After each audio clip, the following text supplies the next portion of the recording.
గంగా భవాని దేవత మన తెలంగాణలోనే ఆరు చేతులతో కూడుకున్నటువంటి పెద్ద విగ్రహం. ఇంత పెద్ద విగ్రహం దాదాపుగా మన తెలంగాణలో ఎక్కడ లేదు. గత కొంతకాలం నుండి కూడా మన పూర్వీకుల నుండి కూడా మా తాత ముత్తాతలు కూడా పంట పొలాలలో పడి ఉన్న ఈ విగ్రహాన్ని పూజలు చేసి మొక్కేది. ఇప్పుడు మా యాదవ కులస్తులం ప్లస్ మళ్ళా మా పురప్రాముఖులు, విలేజ్ పురప్రాముఖులు అందరూ ముందుకొచ్చి మన గంగాదేవి కూడా ఒక గుడి ఉండాలి, గుడి ఉంటే అక్కడ పూజలు జరుగుతాయనే ఉద్దేశం మీద దీనికి ముందుగా మత్త నరసింహరావు అనే ముదిరాజు ముందుపడి ఇక్కడ గుడిని కట్టించడం జరిగింది. ఇప్పుడు కానీ మన వ్యవసాయ పనులు స్టార్ట్ అయ్యే ముందుగా ఈ గంగాదేవిని నిష్ఠతోటి పాలు, నెయ్యి, పంచామృతాలతో మొక్కి పంట పొలాలు మొదలుపెట్టుకుంటే ఆ సంవత్సరం అంతా కూడా సమృద్ధిగా వర్షాలు పడి ఆ గంగాదేవి యొక్క అనుగ్రహంతో మంచి వర్షాలు పడి వర్షాలు కురిసి పాడి పంటలు సమృద్ధిగా వండి ఊళ్ళో ఉన్నటువంటి సకల జనులు కూడా ఆయు ఆరోగ్యాలతో సంతోషాలతో పాడి పంటలతోటి చల్లగా ఉంటారనే ఒక విశ్వాసంతో ఈ గంగాదేవిని మొక్కుకోవడం జరుగుతుంది. ఈ నిష్ఠతోటి భక్తితోటి అమ్మవారికి బోనాలు సమర్పించుకోవడం జరిగింది. దేవతకు ఒడిబియ్యం పోసి పట్నం వేసి ఆ దేవత యొక్క కృపకు మేము పాత్రలం కావాలని, ఆ దేవుని యొక్క చల్లని చూపు మాపై ఉండాలని కోరుకుంటూ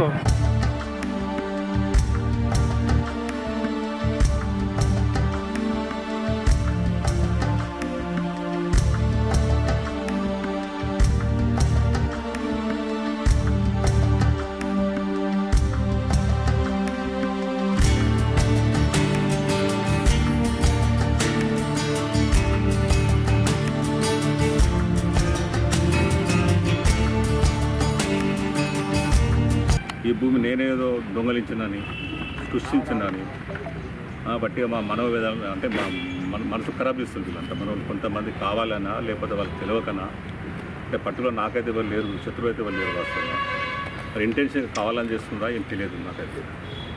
సో 1958లో ఇది ఉదయరాజు శ్రీనివాసరావు వాళ్ళ ల్యాండ్. ఇది 61-62లో ఉదయరాజు లలితాబాయికి వచ్చింది. 1989 నుంచి 90లో ఉదయరాజు లలితాబాయి ఒంటేల రాజిరెడ్డికి వచ్చింది. 89-90లో అంటే అప్పుడు ఎంత గ్యాప్ అది 62 నుంచి 90. తర్వాత 1990 నుంచి 96 మధ్యలో ఒంటేల రాజిరెడ్డికి వచ్చింది. 2007-8లో ఒంటేల శంకరెడ్డి వాళ్ళ కొడుకు వచ్చింది. 18-1-2012 మా మిస్సెస్ పని నాకు ఉన్నాయి. అఫీషియల్ డాక్యుమెంట్ ఇది. దీనికి మేము రిజిస్టర్ ఆఫీస్ పోతే చాలా కట్టింది. మనం వీళ్ళకు డౌట్ వచ్చి కూడా వీళ్ళు ఆర్డీఓకి లెటర్ రాస్తున్నారు. అప్పుడున్న సబ్ రిజిస్టర్ రెవెన్యూ ఆర్డీఓ రాస్తే వాళ్ళు లెటర్ ఇచ్చింది. ఇది గవర్నమెంట్ ల్యాండ్ కాదు, ఇది బై 2లో 11 ఎకరాలు 2 గుంటలు, ఇది పలాని 221/2 గుంటలు శంకరెడ్డి వాళ్ళ ల్యాండ్ అని ఇస్తే వీళ్ళు మాకు రిజిస్టర్ చేసింది. ఇంత క్లియర్ ఇచ్చినాక, గవర్నమెంట్ ఇచ్చినాక ఇది గవర్నమెంట్ దాని లేకపోతే ప్రైవేట్ దాని అనేది రైట్స్ ఎక్కర్లే ఉన్నప్పుడే కదా. ఎవరైనా ఏ రైతులు ఎవరైనా అమ్మడం కూడా జరిగినప్పుడు పాస్బుక్ పెట్టి కొట్టుకోవడం జరుగుతుంది. పాస్బుక్లో ఉన్నాయా, రీసెంట్ డాక్యుమెంట్స్ ఉన్నాయా, ఏమున్నాయి దాన్ని బట్టి చూసే ఉంటాం కదా. ఇది దొంగ సృష్టించడం ఎక్కడ కనిపిస్తుంది? అంటే కావాలని, అంటే వాళ్ళ నిజంగా డాక్యుమెంటేషన్ ఉంటే రైతుల దగ్గర కానీ అక్కడ ప్రజాప్రతినిధుల దగ్గర నిజంగా డాక్యుమెంటేషన్ ఉండి ఇది తప్పు జరిగింది ఉంటే వీళ్ళకి పనిష్మెంట్ ఇవ్వాలి కదా. మనల్ని బదనాలు చేయకూడదు. ఏదైతే ప్రభుత్వ అధికారులు ఇచ్చినది, ఇది పాస్బుక్లు ఇచ్చిన ప్రభుత్వ అధికారులు, 4 కన్సెషన్ ఇచ్చిన ప్రభుత్వ అధికారులు, రీసెర్చ్ ఇచ్చిన ప్రభుత్వ అధికారులు, ఎన్ఓసి ఇచ్చింది ఆర్డీఓ. ఇంత క్లియర్గా ఇచ్చినాక కూడా ఈ ఇబ్బంది సృష్టిస్తున్నట్టు అర్థమైంది. దీని గతంలో నేను ఇప్పుడు ధర్మీ వచ్చినా కూడా ఏమైందంటే ఇది గవర్నమెంట్ నెంబర్ అని పడ్డది. నేను కోర్టుకు వెళ్ళిన, హైకోర్టు డైరెక్షన్ ఇచ్చింది. ఇది బై 2 నెంబర్, ఇది మీరు గతంలో మీరే ఇవన్నీ తయారు చేసి ఇచ్చింది కాబట్టి మీరే మీ ఆర్డీఓ ఎన్ఓసి ఇచ్చారు. మీరు ఈ వీళ్ళకు నష్ట ప్రకారమే ఇది 1955 ఇది ఎప్పుడు ఇచ్చింది? ఇది మనకు 1952కి వెళ్ళి వీళ్ళకు ల్యాండ్ ఉన్నది. అప్పుడు మనం పుట్టలే 52లో ఎవరో పుట్టలేదు. నేనైతే పుట్టలేదు, నేను 68 పుట్టినాను. శంకరెడ్డి కూడా ఊర్లే. ఈ కొన్ని నాకన్నా ముందు వచ్చిన ఇది మార్కెట్లో ఉండే మన శంకరెడ్డి కనుక మన తోరే సర్పంచ్ ఉండగా ఎక్స్ సర్పంచ్ వాడు కూడా తీసుకున్న తిరిగిన వాస్తవం ల్యాండ్. ఆ రేటు కన్నా నాకు 20 లక్షలు నేను కొన్ని 6 రోజులు. దీన్ని లెవెలింగ్ చేసి ప్రతి 50 లక్షలు ఖర్చు పెట్టి 11 ఖర్చు పెట్టాము. 50 లక్షలు ఖర్చు పెట్టింది. ఈ మధ్యలో మన 4 ఆఫీసులు నిన్న ఎంత చాలా ఎంత కట్టిన మన 18,52,000 వాల్యూ 90 11 18/1/2012 మేము డిసిషన్ చేసుకున్నాం. దీనికి ట్యాక్స్ కట్టే తీసుకున్నాం. ఈ రోజు నిన్న లాస్ట్ 2 months కింద మొన్న నేను కోర్టు కలెక్టర్ గారు కలిసిన యాక్షన్ నేను అది పెండింగ్ ఉన్నది. మాది ఆల్రెడీ మా భూమి ధరలో ఉండి అట్లా పెండింగ్ అయింది. హైకోర్టు డైరెక్షన్ ఇచ్చిన మీకు ఇచ్చినాక ఆయన వెరిఫై చేసుకున్నాడు. ఒక మీటింగ్ పెట్టాడు. కలెక్ట్ చేసి నో ఇష్యూ నేను ఇచ్చేస్తాను మీకు మీ పని మీద అన్నాక మాకు 4 కావాలంటే 4 కన్వర్షన్ చేసుకున్నాను. అయినా ఈ 2 నెలల తర్వాత నాకు మనోళ్ళ పిల్లలు నేను చూడలేదు సార్. యాక్షన్ లేకపోతే విజయ్ ఉంటే చూడక ఈ మధ్యలో మన మిత్రులు ఫోన్ చేస్తున్నారు నాకు, అన్న ఏంది దొంగ భూమి లంగ భూమి అని అనుకున్నాను. నాకేం అవసరం, అది నిజంగా కోట్ల భూమి కాదు, లక్షల భూమి కాదు. నేనే నిజంగా గరీబునికి ఇవ్వడం నేనే ఇస్తే సాయం చేస్తాను. దానికి ఇబ్బంది ఏం లేదన్న. నిజంగా ప్రభుత్వం కూడా ఓ రోజు వచ్చి మనకేదో కళ కడదామంటే కూడా నేను సపోర్ట్ ఇస్తాను. దానికి ఇబ్బంది ఏం లేదు. బట్ అన్యాయంగా మనం దుర్మార్గంగా రాయడం వల్ల బాధ అనిపిస్తుంది. నిజంగా ప్రభుత్వం నిజంగా ఒక గ్రానైట్ క్వారీ కాదు, నిజంగా అగ్రికల్చర్ అయ్యేది కాదు. నేను కూడా ఒక 5-6 ఏళ్ళు దాన్ని మంచి దున్నినే ఉన్నాను.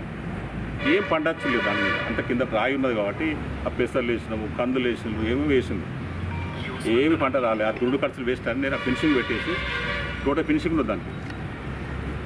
యాక్చువల్ ఆడ ప్లాంట్ క్రెషర్ పెడతాను, గతంలో క్రెషర్ ఉండే ఆడ.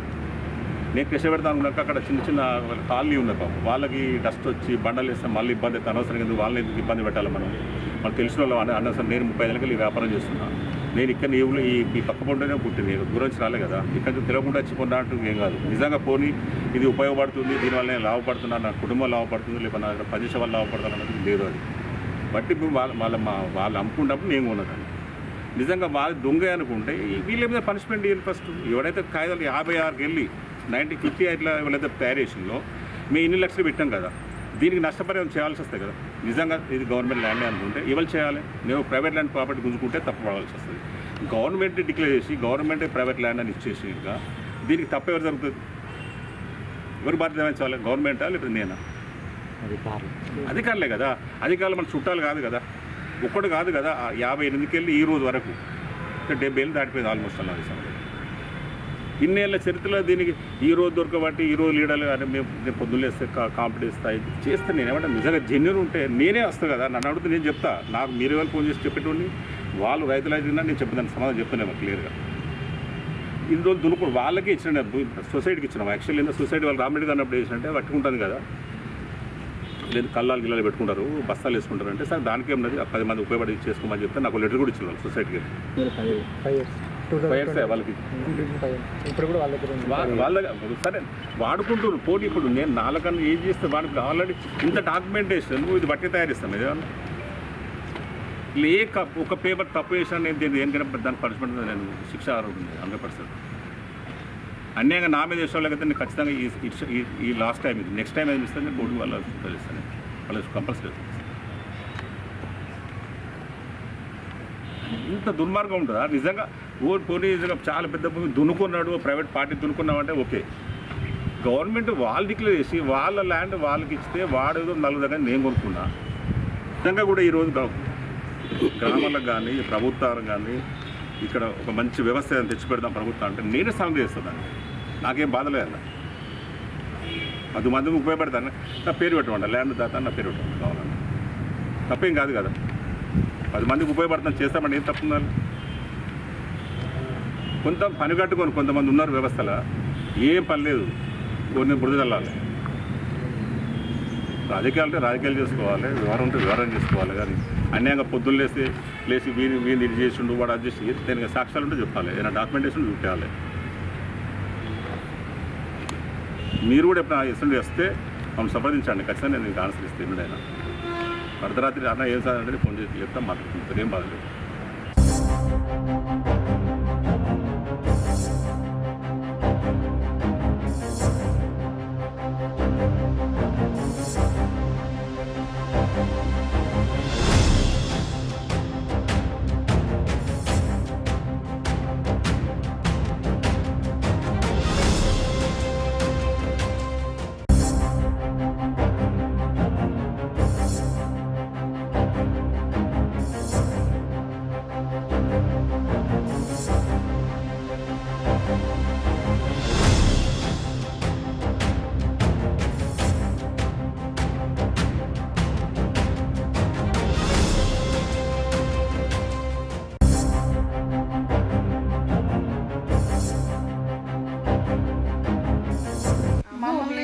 లోపల పెట్టి బయట గేట్ వేసారు సార్, లోపల లాకు, బయట లాక్ వేసారు, బెడం పెట్టారా? బేడం పెట్టారు. దాదాపు ఎన్ని గంటలకు వచ్చిండ్రు? తెలియదు వాళ్ళు ఎన్ని గంటలకు వచ్చిందో మనకు తెలియదు. మేము 5 గంటలకు లేచి తలుపు తీద్దామంటే తలుపు వస్తలేదు. ఇవి బాగా అది బలిమీటికి విగ్గి కనుక ఒకటి మన ఇనుపది అది లేదా స్టూల్ ఎవరు తీసుకొని మెల్లగా తీసిన ఒక గంటన్నర బట్టి నా తలుపు తీసేవారు. టెంపుల్లో పోయినాయి గల్లాపెట్లు, 2 గల్లాపెట్లు పలకొట్టిపోయారు. ఆ తర్వాత స్టోర్ రూమ్ పలకొట్టారు అంతే.